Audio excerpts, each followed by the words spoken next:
Hello guys, good morning. The story that I'm going to read to you today is about the robot that live in Earth. Who is Wall-E?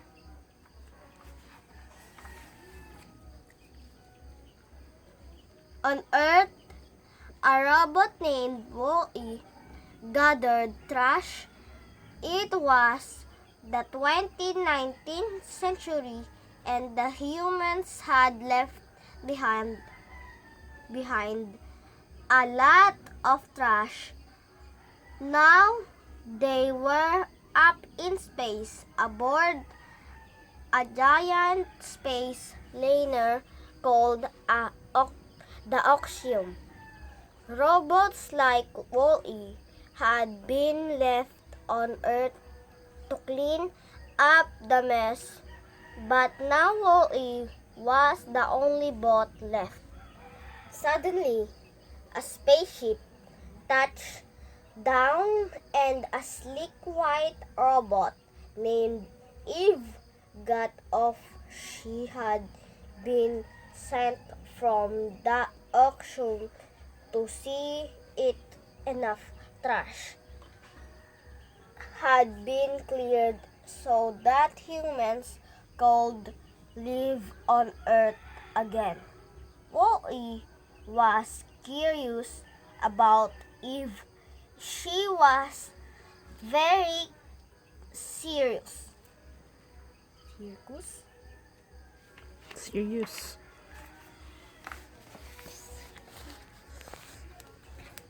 Wall-E showed her all the things he had showed her all the things he had found while cleaning up the trash, such as a light bulb and a broken clock. He even danced with a garbage can lid and made her giggle. Then Wall-E showed her a plant he had found. Eve took it the shot down at once. Wall-E did his best to care for his new friend, but it was no use. She wouldn't respond.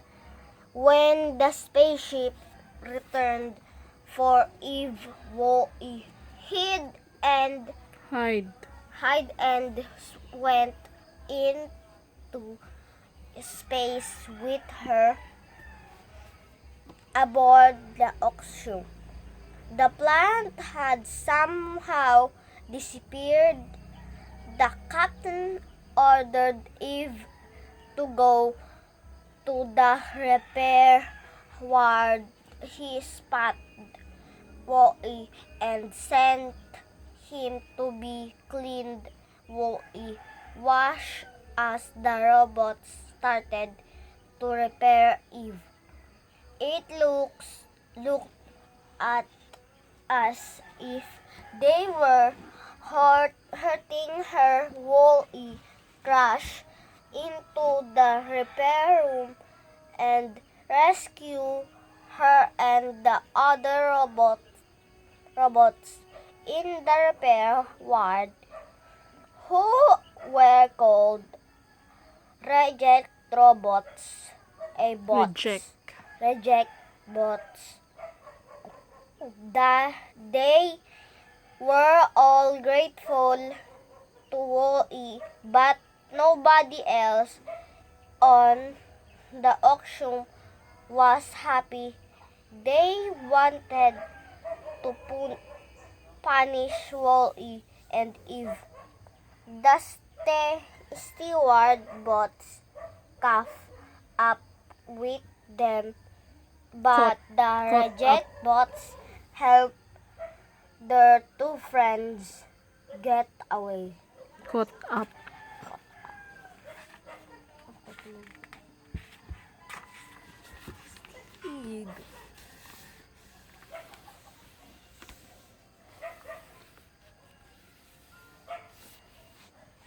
Eve decided that the safest Safest. place for Wall-E was back on Earth. So she led him to an escape pod, but Wall-E didn't want to leave Eve behind as Eve tried to convince Wall-E to get inside. They heard someone coming and hid. It was Gopper, the Captain's assassin bot. He had Assistant bot. assistant bot. He had the missing plant. He put it in the escape pod and set the pod to launch and then self-destruct. They didn't want the plant to live.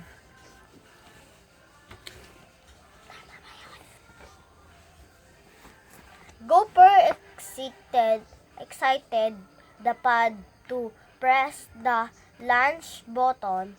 Wall-E hurried aboard to try to get the plant back, but he wasn't fast enough.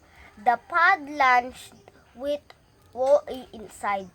Pod will self-destruct in 10 seconds.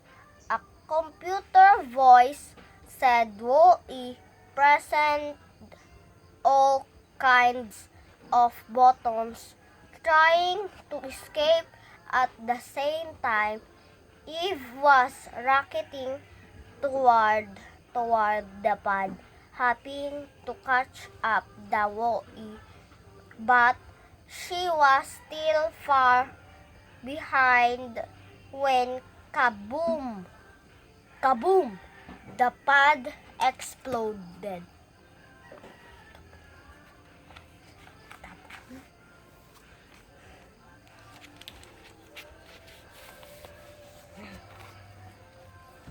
A moment later, Wall-E blasted toward Eve using a fire extinguisher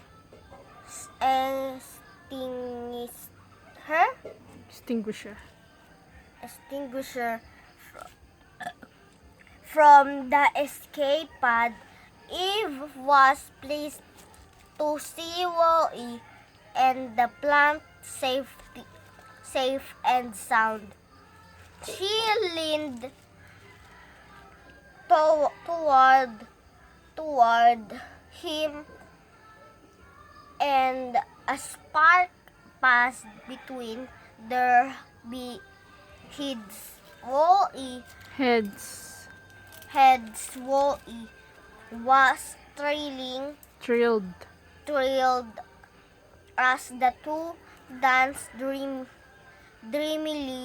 in space back on the auction. Eve told Wall-E to stay hidden while the she brought the plant to the Captain. The Captain was excited. If a plant could grow on Earth, then it was time for people to return. The Captain gave the order to turn on the ship's hollow detector.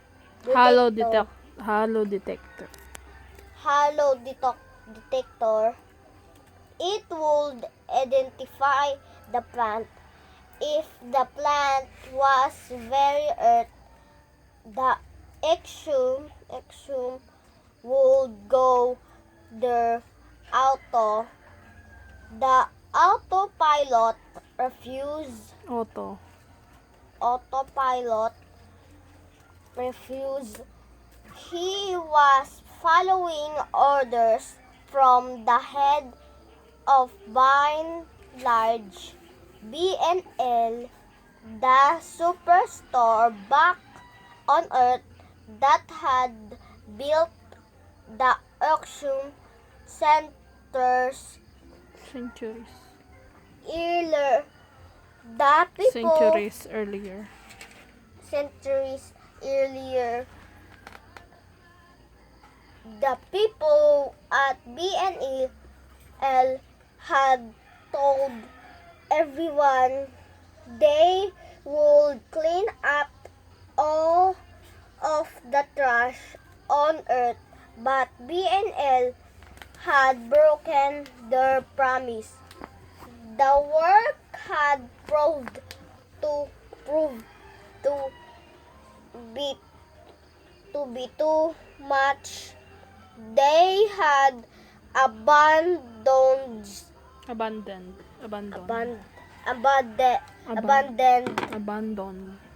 abandoned Iniwan nila. abandoned Earth and sent secret order to the Exum autopilot never to return to the planet.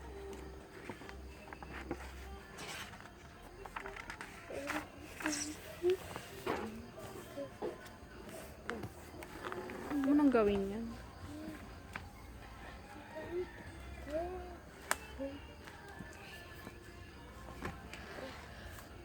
It had been Otto who had made the plant disappear earlier. He had told Gooper to launch it into space so that the captain would ask any more questions. Now Gooper tossed the plant down a garbage chute,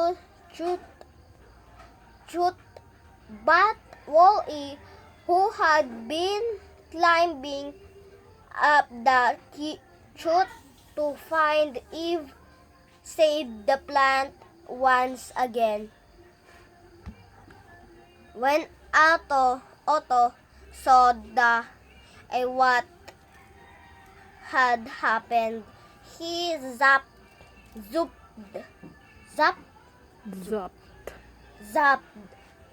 Wall-E and turned off Eve. They both went down the garbage chute. Garbage chute.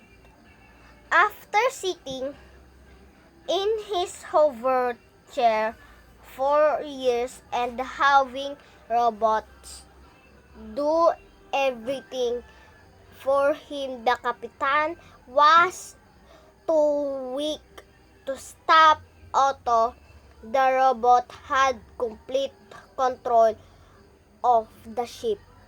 Down in the garbage by Wall-E was in bad shape.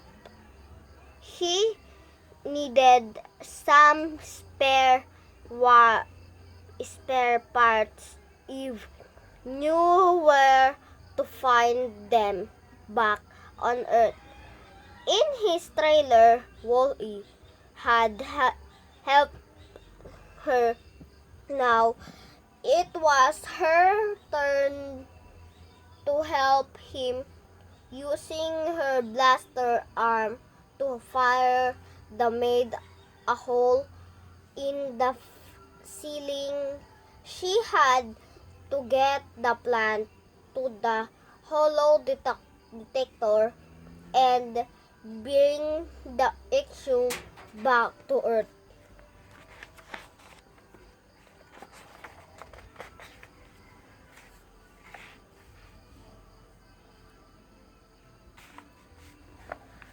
The action Hyper jumped back to Earth. In long time flat, but Eve didn't know if she could save Wall-E. She flew him to his trailer and replaced his damaged parts. Then the blasted a hole in parts and the trailer roof, recharging his battery with sunlight. Wall-E powered up, but he didn't seem himself. He didn't recognize Eve, or he didn't care. All he cared about was trash. Scooping trash, compacting trash, stacking trash.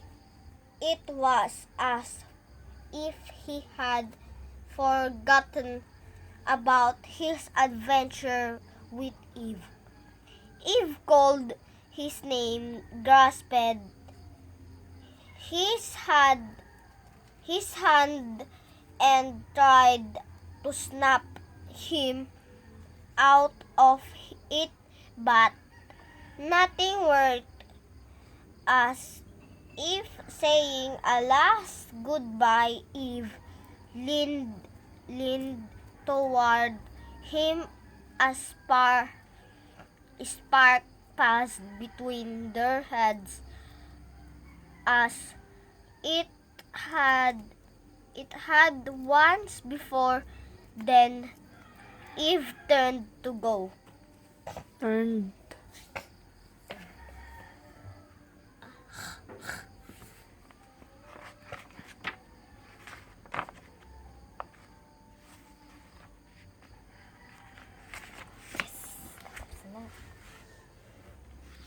But Wall-E didn't let go. He was still holding Eve's hand. She turned to look at Wall-E and saw his eyes light up. His hand was clasped around hers. Eva, he said. Wall-E, Eve cried. Meanwhile, near the ship, the Kapitan was planting the small plant that had led them all back to Earth. The Kapitan, the passenger of the Axiom, and all the robots had a lot of work ahead of them. It would be easy to finish the job of cleaning up the planet, but now Wall-E wouldn't be doing it alone. With Eve at his side, Wall-E knew he would never feel lonely again. What is the moral lesson?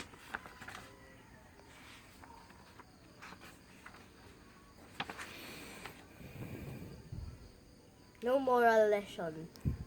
The moral lesson. No moral lesson. The moral lesson is The moral lesson is take good care of Mother Earth. Mother Earth.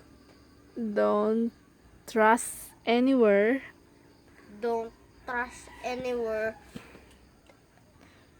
And And plant trees. plant trees.